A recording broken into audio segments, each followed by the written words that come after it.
हरे कृष्ण। ओम नमो भगवते वासुदेवाय। ओम नमो भगवते वासुदेवाय। ओम नमो भगवते वासुदेवाय। नारायणं नमस्कृत्य नरं चैव नरोत्तमं देवीं सरस्वतीं व्यासं ततो जयमुदीरयेत्। नष्टप्रायेषु अभद्रेषु नित्यं भागवत सेवया भगवतीरुत्तमश्लोके भक्तिर्भवति नष्टिकी। ग्रंथराज श्रीमद् भागवतम की जय। श्री प्रभुपाद की जय। आज हम भगवान शिव जी के बारे में बात करेंगे श्रीमद् भागवतम से।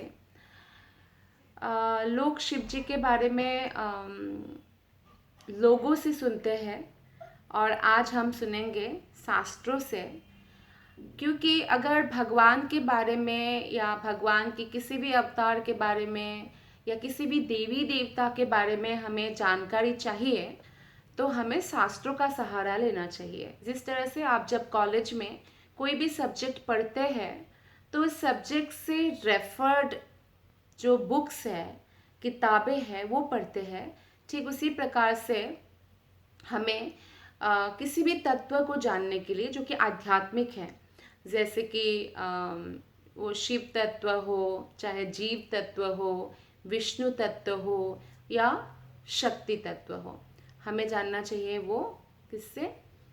शास्त्र से।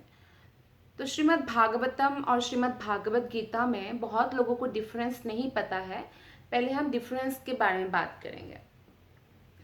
देखिए, हमारे शास्त्रों में 4 वेद हैं, सामवेद, ऋग्वेद, अथर्ववेद, यजुर्वेद, ये 4 वेद हैं। और इन 4 वेदों को आगे इसका और सरलीकरण या उसको और सिंप्लीफाई करने के लिए 18 पुराण है, 108 उपनिषद है, इसके अलावा महाभारत है, रामायण है। लेकिन जब व्यासदेव ने आज से 5000 वर्ष पूर्व हमें ये ज्ञान प्रदान किया कि जब व्यासदेव ने हमें देखा कि अच्छा, कलयुग के जो लोग हैं उनका जो याद रखने वाली शक्ति है वो इतना स्ट्रांग नहीं है, वो चीज़ों को बहुत जल्दी भूल जाएंगे। आप देखिए, आज अगर आपको एक श्लोका भी याद रखना हो तो कितना मुश्किल होता है ना। तो मेमोरी पावर ठीक नहीं है, कलयुग के लोग दुर्भाग्यशाली है। कलयुग के लोगों को जितना बीमारी होती है, जितना जल्दी जल्दी मृत्यु होती है, ऐसे बाकी युगों में नहीं होता है। जैसे कि सत्ययुग के लोग 1,00,000 वर्ष जीते हैं, त्रेता युग के लोग 10,000 वर्ष जीते हैं, द्वापर के लोग 1,000 वर्ष और कली युग के लोग 100 वर्ष। और धीरे धीरे कलयुग के खत्म होते होते और बहुत कम हो जाएगा, आगे जाके 25 साल में भी वृद्ध हो जाएंगे, ऐसा हो जाएगा। तो मेमोरी नहीं है, इसलिए लिखित रूप दिया। लेकिन हमारे शास्त्र का, हमारे धर्म का नाम क्या है? सनातन धर्म। हिंदू धर्म नाम तो ब्रिटिश ने रखा है, एक्चुअली हमारा धर्म का नाम है सनातन। सनातन को इंग्लिश में बोलते हैं इटर्नल। तो ये जो इटर्नल धर्म है, जो सनातन धर्म है, ऐसा नहीं है कि अच्छा, जो भारत में या भारत के आसपास के जो देश है जहाँ भारत का जैसा सेम कल्चर है, जैसे कि नंबर जो नेपाल है, बांग्लादेश है या और भी आसपास देश है, सिर्फ उधर लोगों के लिए जो जानते हैं उनके लिए है, ऐसा नहीं है। ये पूरे विश्व के लिए है, क्योंकि सनातन धर्म हमें सिखाते हैं कि एक आत्मा का क्या कर्तव्य होता है। तो इसलिए आज हम डिस्कस करेंगे भगवान शिव जी के बारे में। शिव जी के बारे में सब लोग जानते हैं और शिव जी की पूजा, शिवलिंग की पूजा हर जगह होती है। तो श्रीमद् भागवतम 4th स्कंद। तो भगवत गीता में क्या है? भगवत गीता कृष्ण ने अपने मुख से अर्जुन को बोला। ये महाभारत का प्रिंसिपल जो है टॉपिक है और उसमें 700 श्लोकास है और श्रीमद् भागवतम में करीब 18,000 श्लोका है और ये कृष्ण के बारे में है। तो यहाँ पे और भी बहुत सारा ज्ञान हमें प्राप्त होता है भक्तों के बारे में। तो भगवान शिव जी के बारे में भागवतम में बोलते हैं। इसमें 12 स्कंद होता है, टोटल 12 स्कंद में 18,000 श्लोक है। तो आज हम 4था स्कंद के 3 अध्याय का 23 श्लोक पढ़ने अभी जा रहे हैं। सत्वं विशुद्धं वसुदेव शब्दितं यदीयते तत्र पुमानपावृतः सत्वे च तस्मिन् भगवान् वासुदेवो यदोक्षजो मे नमसा विधीयते। तो ये जो श्लोक है भगवान शिव जी सती देवी से कहते हैं। सती देवी जो दक्ष की पुत्री है और दक्ष प्रजापति दक्ष भगवान शिव जी को वो लाइक नहीं करते थे। वो अपना बेटी शिव जी से विवाह नहीं कराना चाहते थे, क्योंकि एक तो शिव जी का घर नहीं है, कैलाश पर्वत में रहते हैं, एक तो ऐसा वस्त्र धारण करते हैं, तो वो शिव जी से ईर्ष्या भी करते थे। दक्ष की पोजीशन से शिव जी का पोजीशन बहुत उच्च होता है। तो एक बार एक यज्ञ में जब राजा दक्ष ने प्रवेश किया तो ब्रह्मा जी और शिव जी के अलावा सब लोग उठकर खड़े हो गए। और जब सब लोग उठकर खड़े हो जाते हैं तो दक्ष प्रसन्न तो होते हैं। ब्रह्मा जी खड़े नहीं हुए, उनको बुरा नहीं लगा, क्योंकि ब्रह्मा दक्ष के पिता है। लेकिन संबंध में शिव जी जो है दक्ष के दामाद है, तो दामाद खड़ा नहीं हुआ करके उनको बहुत क्रोध आया। और इतना क्रोध आया कि शिव जी को बहुत बुरा भला कहा उन्होंने और श्राप दिया, और श्राप देकर वहां से चले गए। तो अपमानित किया एक्चुअली अपने दामाद को। लेकिन शिव जी जो है बहुत पावरफुल तो है, लेकिन बहुत सहनशील है, बहुत टॉलरेंट है, तो उन्होंने कुछ भी नहीं कहा। तब बाद में जब एक बार फिर से एक उनके वहाँ पे यज्ञ का आयोजन होता है, तो सती देवी जाने के लिए बोलते हैं कि मुझे इनविटेशन तो नहीं मिला, लेकिन क्यों ना हम लोग भी चले जाए। सारे देवता और उनके पत्नियों के साथ वो लोग आए हुए हैं मेरे पिता के घर, तो मैं भी अपनी बहनों से और माँ से मिल लूँगी। तो दक्ष के जितने भी पुत्रियाँ थी, सबसे प्रिय पुत्री थी सती देवी। तो भगवान शिव जी कहते हैं कि आप वहाँ मत जाइए, क्योंकि सती देवी कहते हैं अरे जो रिलेटिव्स होते हैं, जैसे कि माता पिता के घर या गुरु के घर या फ्रेंड्स के घर, बिना बुलाए भी जा सकते हैं, उसमें तो कोई हानि नहीं है, उनको बुलाने की ज़रूरत नहीं है अपने घर में जाने के लिए। तब भगवान शिव जी सती देवी से कहते हैं कि आपने सही कहा कि नहीं बुलाने पर भी जा सकते हैं। तब जा सकते हैं जब वो आपके लिए हृदय में आदर भाव रखें। जैसे कि आपका कोई रिलेटिव है, उन्होंने आपको कोई फंक्शन में नहीं बुलाया है, लेकिन वो आपके प्रति आदर भाव रखते हैं, तो भूल गए तो आप आ जाएंगे तो खुश हो जाएंगे। लेकिन अगर आपके प्रति उनका हृदय में गुस्सा है, ईर्ष्या है और इसलिए नहीं बुलाया है, और आप एकदम से जाएंगे तो उनको बहुत बुरा लगेगा, शॉकिंग लगेगा, उनका ऐसे मूड ही ऑफ हो जाएगा। तो इसलिए भगवान शिव जी सती देवी से कहते हैं कि आप मत जाइए, क्योंकि जो अपने जन होता है ना, वो जब हमको आदर नहीं देते हैं, हमारा वेलकम नहीं करते हैं और हमें रिजेक्ट करते हैं, वो मृत्यु के समान ही कष्टकर होता है। तो ये आपको बहुत कष्टकर होगा, क्योंकि आप मेरी पत्नी हो, इसलिए दक्ष आपके पिता होने के बाद भी आपको स्वागत नहीं करेंगे, ना आपसे बात करेंगे। तो उस समय की ये श्लोक है, ये बैकग्राउंड मैंने आपको बताया।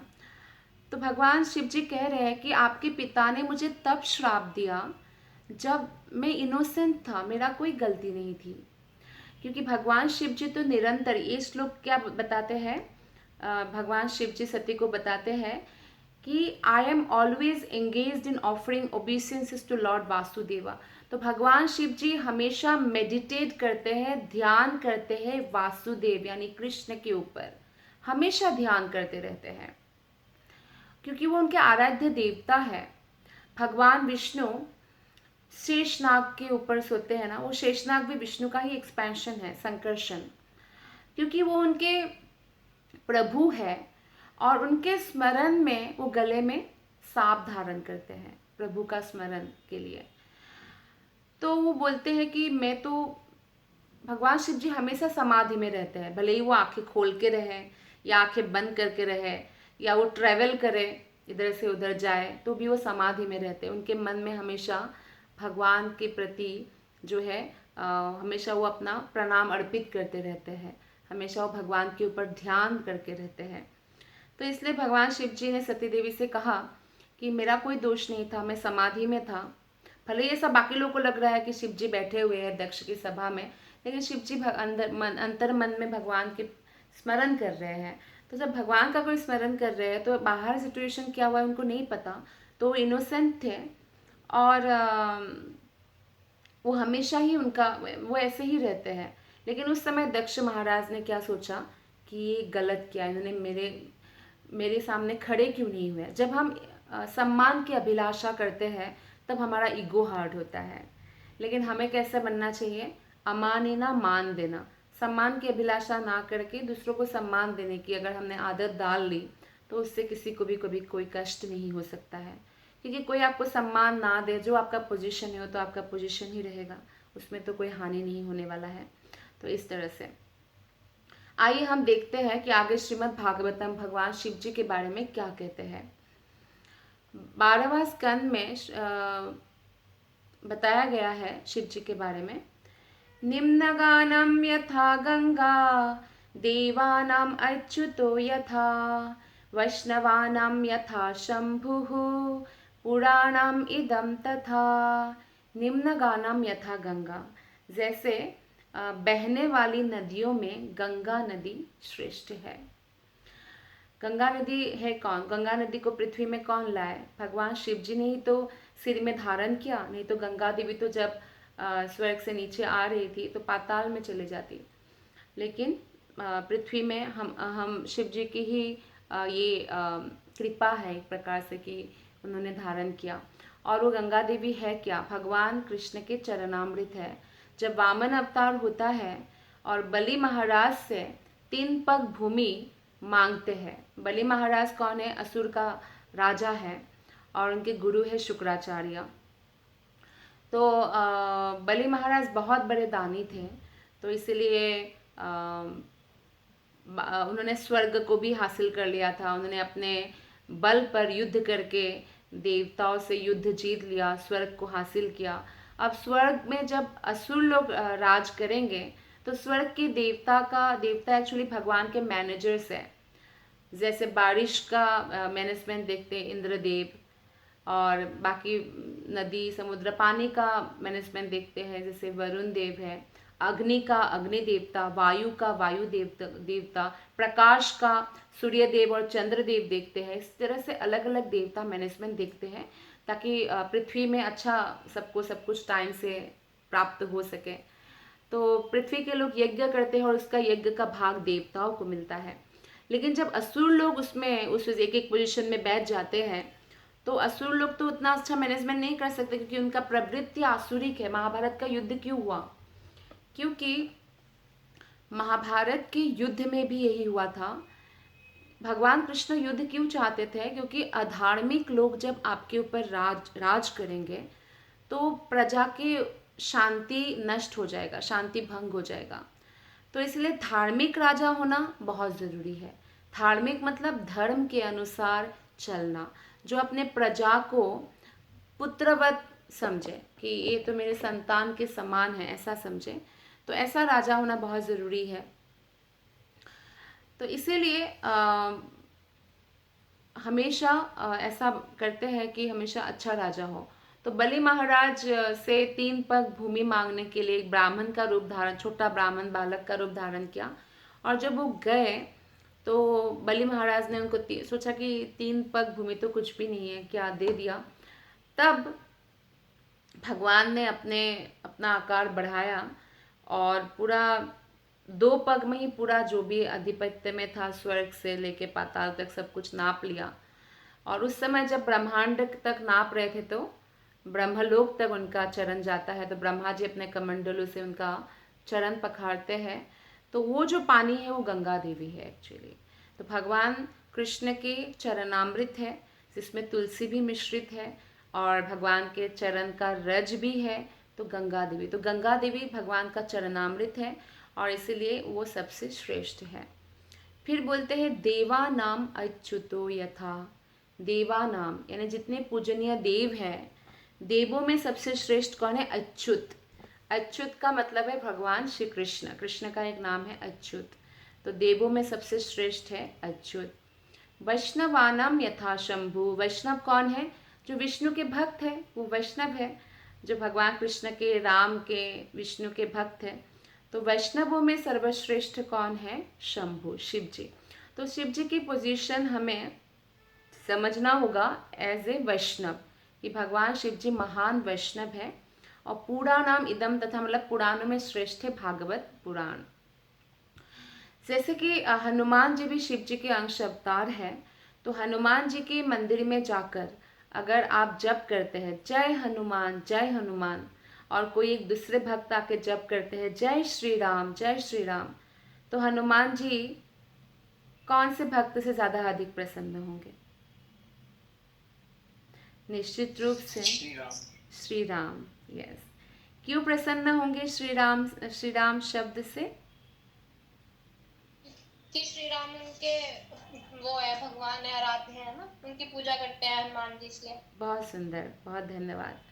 तो यस, तो श्री राम जी की वो आराधना करते हैं, तो राम जी का नाम सुन के वो खुश हो जाते हैं ज़्यादा। तो इसी तरह से जब हम शिव मंदिर जाते हैं और हम शिव जी के सामने जप करते हैं ओम नमः शिवाय, ओम नमः शिवाय, और दूसरा भक्त आके जप करते हैं हरे कृष्णा कृष्ण कृष्ण हरे हरे, हरे राम राम राम हरे हरे, तो शिव जी किससे अधिक प्रसन्न होंगे? कौन से भक्त से अधिक प्रसन्न होंगे? निश्चित रूप से श्री राम से। यस, जो भगवान के नाम जप कर रहे, जो उनके आराध्य देव है, उससे प्रसन्न होंगे। क्योंकि भगवान शिव जी भी हरे राम राम राम हरे हरे का जप करते हैं, निरंतर जप करते हैं, वो भी माला में जप करते हैं। इसीलिए बोलते हैं कि हमें आत्मा का खाना है हरि नाम, और शरीर का खाना है तो दाल चावल सब्जी रोटी।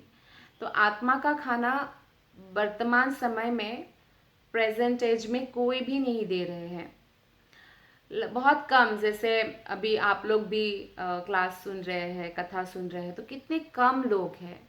जैसे हीरा है, हीरा बोरी बोरी में नहीं मिलता, कुछ लोगों ने तो हीरा जीवन भर में नहीं देखा, लेकिन सीमेंट बोरी बोरी में मिलता है, धूल कितना भी चाहिए मिल जाएगा। ठीक उसी प्रकार से जो साधु व्यक्ति है, जिसको आध्यात्मिक जीवन में इंटरेस्ट है, ये बहुत कम है, वो हीरे है हीरे, कितने लोगों को तो मिलते ही नहीं हैं। तो इसलिए बहुत महत्वपूर्ण है कि हम वैष्णवों की बहुत आदर करें, और वैष्णवों में सर्वश्रेष्ठ है, जैसे कि भागवतम में बताया गया, भगवान शिव जी, और शिव जी समस्त वैष्णवों की गुरु है। जैसे कि एक नदी से आपको उस पार जाना है, नाव भी नहीं है लेकिन एक पुल है, तो आप पुल से क्रॉस करके आप उस पार जा सकते हैं।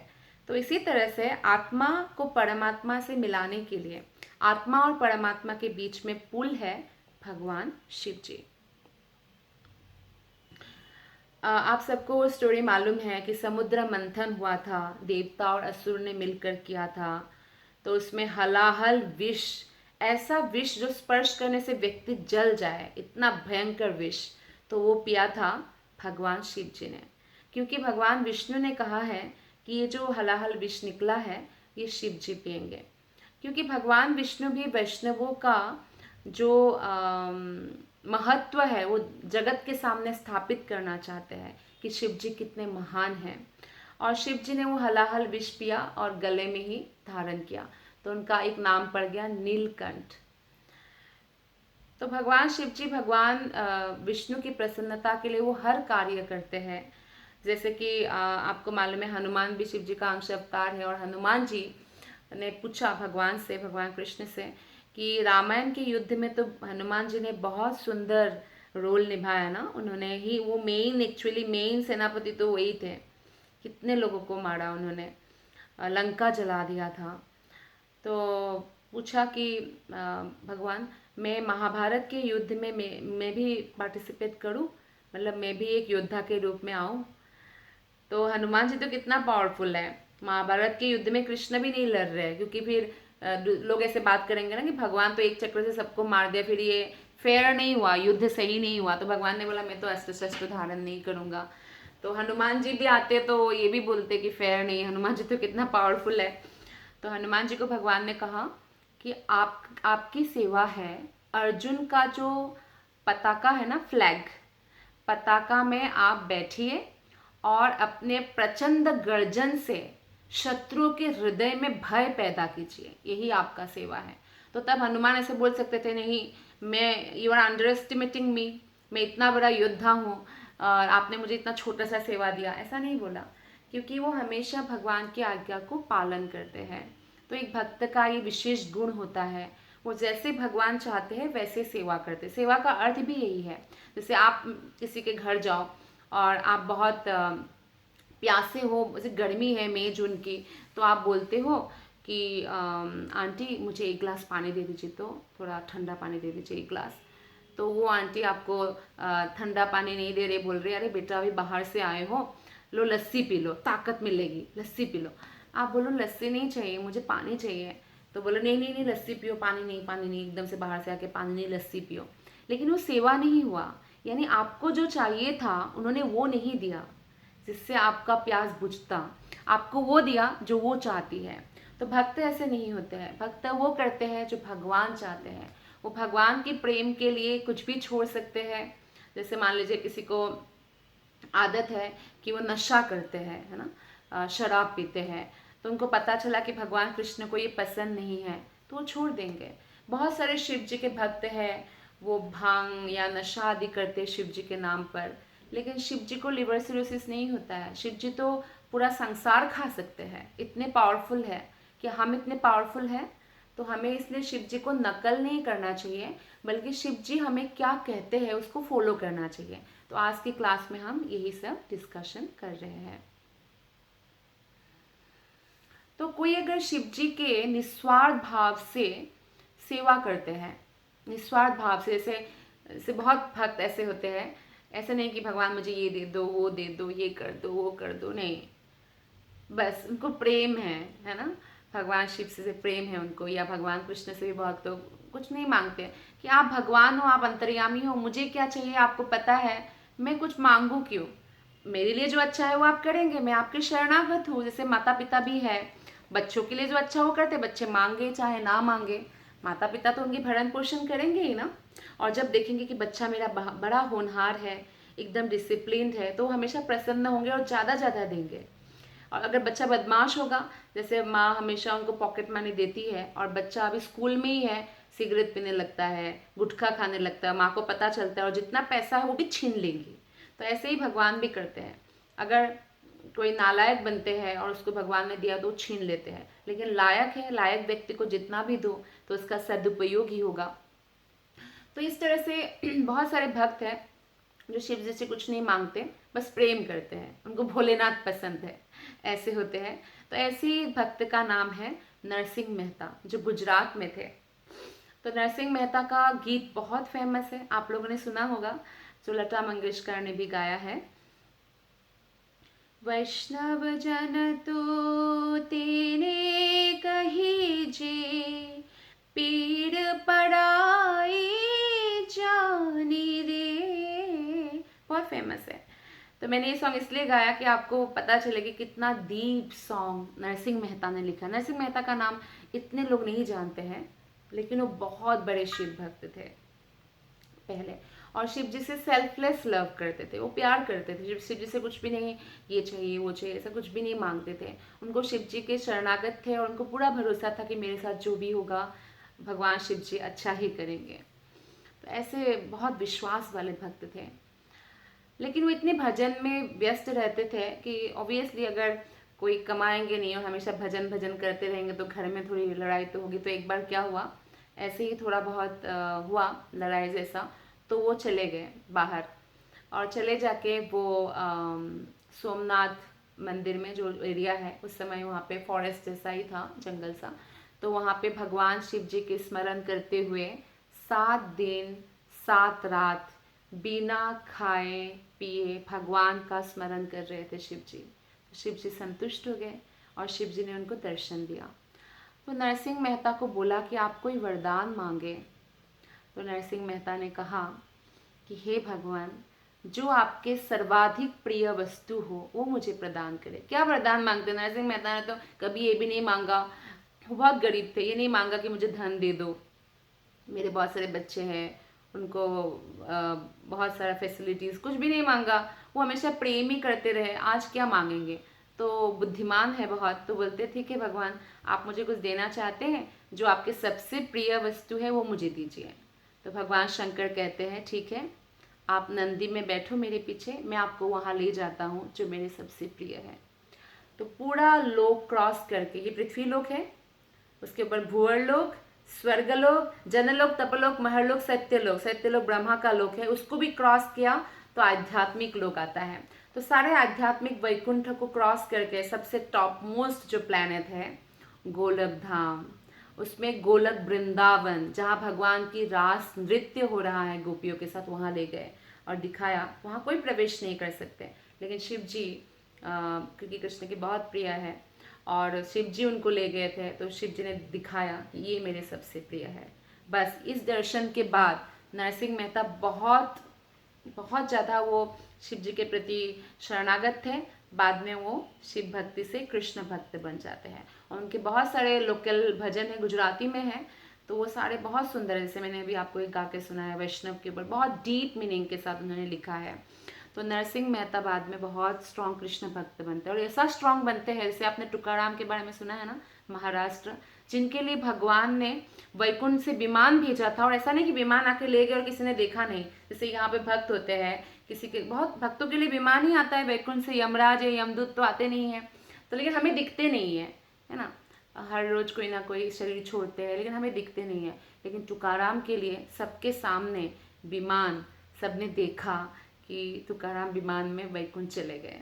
तो इतना मतलब ये भगवान की लीला है, ताकि लोग क्या है अविश्वास से विश्वास के प्रति आए। ठीक उसी प्रकार से नरसिंह मेहता के लिए भी भगवान कई बार आए और इवन लोगों को भी दिखा नरसिंह मेहता की भक्ति के कारण। तो ऐसा हुआ कि एक बार नरसिंह मेहता को सब लोग सुनाते, अब लड़की उम्र हो गई है शादी की और अभी ही लोग इतना तंग करते हैं, तो उस समय कितना तंग करते होंगे कि शादी का उम्र हो गया है और अभी तक शादी नहीं कराया अपनी बेटी का, कैसे बाप है, ऐसे क्रिटिसाइज करते थे। तो क्रिटिसाइज करते थे तो नरसिंह मेहता को तो कोई फर्क नहीं पड़ता था, वो तो भजन में कृष्ण कृष्ण भक्ति में मशगूल रहते थे, भागवतम पढ़ते थे, भागवत गीता में पढ़ते थे। लेकिन उनकी पत्नी को फर्क पड़ता था। तो एक दिन पत्नी के साथ पत्नी बहुत ज़्यादा लड़ाई किया कि आप कैसे बाप है, आपको बेटी बड़ी हो गई है, उनके लिए एक लड़का ढूंढना है, पैसा चाहिए, हम इतने गरीब हैं, पैसा शादी के लिए चाहिए, वो सब कहाँ से आएगा, आप घर में बैठे रहेंगे, भजन करते रहेंगे, भागवत गीता पढ़ते रहेंगे, तो आपको जाना चाहिए, बाहर ढूंढना चाहिए। तो नरसिंह मेहता ने देखा कि मुझे घर में भक्ति करना बहुत मुश्किल हो रहा है, चलो मैं थोड़ा पैसों का इंतजाम, मेरे से गरीब को कौन पैसा देगा, फिर भी करता हूँ, जाता हूँ।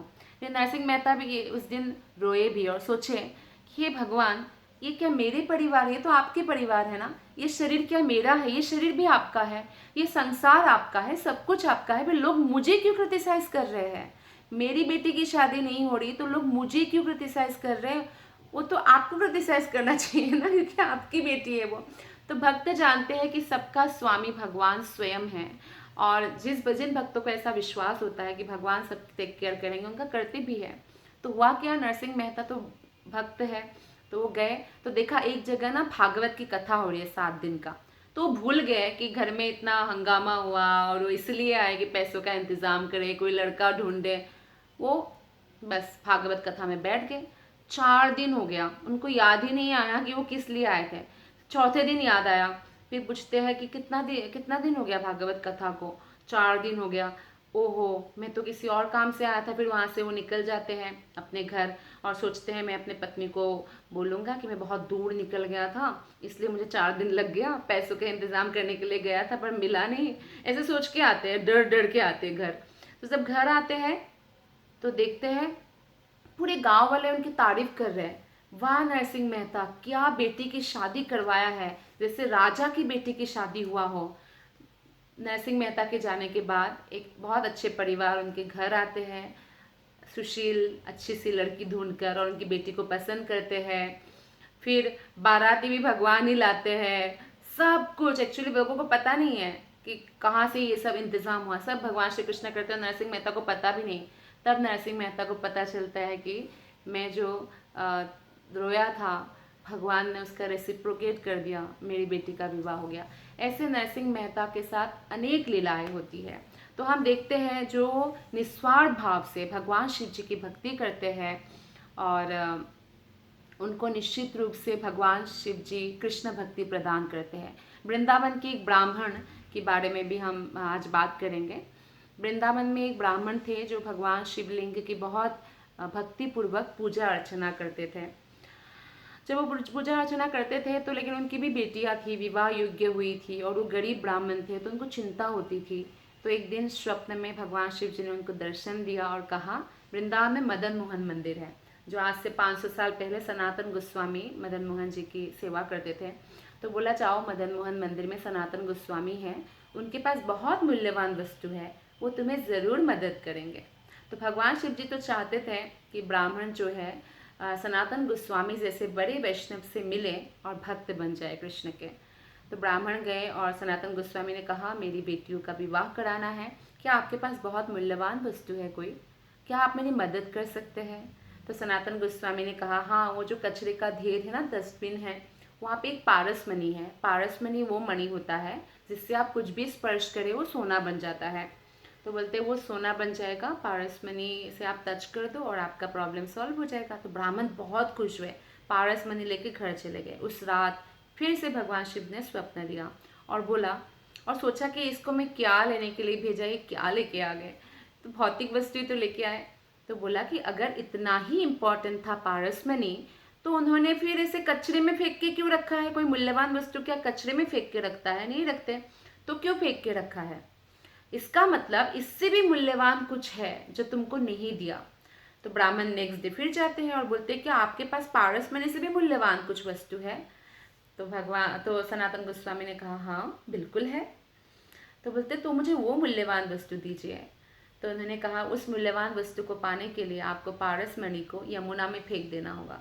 तो आज भी आप जाएंगे वृंदावन में, मदन मोहन मंदिर के बगल में ही यमुना जी है। पहले तो मंदिर के बिल्कुल पास था, अभी तो दूर है। तो बिल्कुल वहाँ से जाके उन्होंने यमुना में फेंक दिया पारस मणि, जिस मणि की टच से हर वस्तु सोना बनता है। तो अगर कोई लालची व्यक्ति होता तो नहीं फेंक सकता था, लेकिन वो ब्राह्मण अच्छा भक्त था, फेंक दिया। तो फिर सनातन गोस्वामी के पास आए। तो सनातन गोस्वामी ने कहा, अब मैं आपको मूल्यवान वस्तु देने जा रहा हूँ। और ब्राह्मण के कान में बोला, हरे कृष्णा कृष्ण कृष्णा हरे हरे, हरे राम राम राम हरे हरे। इस महामंत्र का निरंतर जप कीजिए और यही सबसे मूल्यवान वस्तु है। तो हरि नाम से उनको दीक्षित किया। तो इस प्रकार वो ब्राह्मण भी बहुत स्ट्रांग बाद में कृष्ण भक्त बन गए। एक और कथा आती है बल्लभाचार्य की। बल्लभाचार्य की भी कथा करीब 500 साल पुरानी है। तो बल्लभाचार्य जो है वो पहले एक बार उनके जीवन में बहुत अप्स एंड डाउन आया। तो भगवान शिव जी की उन्होंने बहुत बोलते हैं ना कि बहुत शरणागत होकर एकदम स्ट्रॉन्ग डिवोशन किया भगवान शिव जी के। तो शिव जी ने उनको दर्शन दिया उनका भक्ति देखकर। तो भगवान ने कहा शिव जी ने कि आप कुछ मांगिए। तो बल्लभाचार्य ने भी वही मांगा जो नरसिंह मेहता ने मांगा था कि आपका जो प्रिय है सबसे वो मुझे दीजिए। तो भगवान शिव जी स्वयं उनको एक कृष्ण की मूर्ति देते हैं और बोलते यही मेरे सबसे प्रिय है। तो आप सबको मालूम है बल्लभाचार्य के बारे में, वो कितने बड़े भगवान कृष्ण के भक्त बन गए। तो इस प्रकार से हम देखते हैं, ये तो शिव जी की जो हम गुणगान कर रहे हैं ये पार्ट 1 है आज, और हम आगे भी डिस्कस करेंगे। भगवान शिव जी का पोजीशन जानना बहुत ज़रूरी है। बहुत लोग नहीं तो मिस इंटरप्रेट करते हैं भगवान शिव जी, या शिव जी को आदर नहीं देते। कोई अगर शिव जी को आदर नहीं देते, वो कितने ही बड़े कृष्ण भक्ति करें, तो भगवान श्री कृष्ण उनको माफ़ नहीं करते, ना ही वैकुंठ में आश्रय देते हैं। तो इसलिए हम आज की जो क्लास है, आज की जो कथा है, हम इससे ये सीखते हैं कि भगवान शिव जी निरंतर भगवान कृष्ण के ऊपर ही मेडिटेट करते हैं। और कृष्ण के नाम से, जैसे हनुमान जी राम के नाम से बहुत प्रसन्न होते हैं, ऐसे ही शिव जी भी बहुत प्रसन्न होते हैं। आप सबको मालूम है जब बाल रूप भगवान का प्रकट हुए थे वृंदावन में, तो यशोदा मैया से वो रूप का दर्शन करने आए थे शिव जी, पर यशोदा मैया दर्शन नहीं दिला रहे। शिव जी दिखने में एकदम जैसे योगी बन के आए थे। वो डरी हुई थी कि पुतना भी ऐसे आए थे साधु स्त्री बन के और राक्षसी हुई, क्या पता और कोई राक्षस आए हो, तो दर्शन ही नहीं दे रहे थे। बाद में पौर्णमासी जो वहाँ पे रह रही थी, शक्ति का ही वो अवतार थी। तो उन्होंने जब अंतरंगा शक्ति की अवतार थी, तो उन्होंने जब बोला कि नहीं यशोदा ये बहुत बड़े संत हैं, मैं इनको जानती हूँ, तब जाके दर्शन दिलवाया। तो हमेशा हम देखते हैं कि बहुत सुंदर रिलेशनशिप है भगवान शिव और भगवान कृष्ण या भगवान राम, भगवान कृष्ण या राम, हमें कोई कन्फ्यूजन नहीं होना चाहिए। जैसे एक व्यक्ति अलग अलग रोल में होते, घर में वो होते हैं किसी के पिता या किसी के भाई के रूप में, या वो बाहर जाते हैं तो ऑफिस के बॉस बन जाते हैं। तो ऐसे ही भगवान अलग अलग अवतार में अलग अलग रोल निभाते हैं, लेकिन एक ही व्यक्ति है। बहुत लोग ये भी सोचते हैं हिंदू धर्म में तो बहुत सारे भगवान हैं, ये गलत फहमी है। अगर हम शास्त्रों को सही ढंग से पढ़ेंगे तो हिंदू धर्म में भी एक ही भगवान है, और बहुत ज़्यादा क्लियर है, और वो है विष्णु तत्व। विष्णु के जो भी तत्व है, जैसे कि कृष्ण, राम, नारायण, हरि, नरसिंह अवतार या कच्छप अवतार, जो भी है विष्णु तत्व है। और विष्णु तत्व से आगे एक्सपेंशन होता है शिव तत्व। तो शिव जी से शिव जी का भी जो है पोजीशन बहुत हाई है, बस बहुत ज़्यादा डिफरेंस नहीं है। जैसे कि दही और दूध में गुण एक जैसा ही होता है। तो ब्रह्म संहिता में से भी हम आगे से आगे देखेंगे। ब्रह्म संहिता में एक श्लोक आता है 5.45 में, कि उतना ही डिफरेंस है भगवान विष्णु और शिव में, जैसे दूध से दही। दूध से दही कब बनता है? दूध में थोड़ा सा आप क्या मिला दो, खट्टा, तो दही बन जाता है। गुण एक ही है, लेकिन दूध से दही बन सकता है, लेकिन दही से दूध नहीं बन सकता है, बस उतना ही डिफरेंस है। तो हमने आज जाना कि भगवान शिव जी बहुत प्रसन्न होते हैं जब हम भगवान कृष्ण की भक्ति करते हैं, और अगर हम कोई भी शिव जी की निस्वार्थ सेवा करते हैं, उनको निश्चित रूप से भगवान कृष्ण की भक्ति मिलती है। क्योंकि भगवान कृष्ण का एक नाम है मुकुंद, और मुकुंद ही हमें मुक्ति प्रदान कर सकते हैं, उनके अलावा कोई अन्य हमें मुक्ति प्रदान नहीं कर सकते। तो आप सबका बहुत बहुत धन्यवाद। हरे कृष्णा।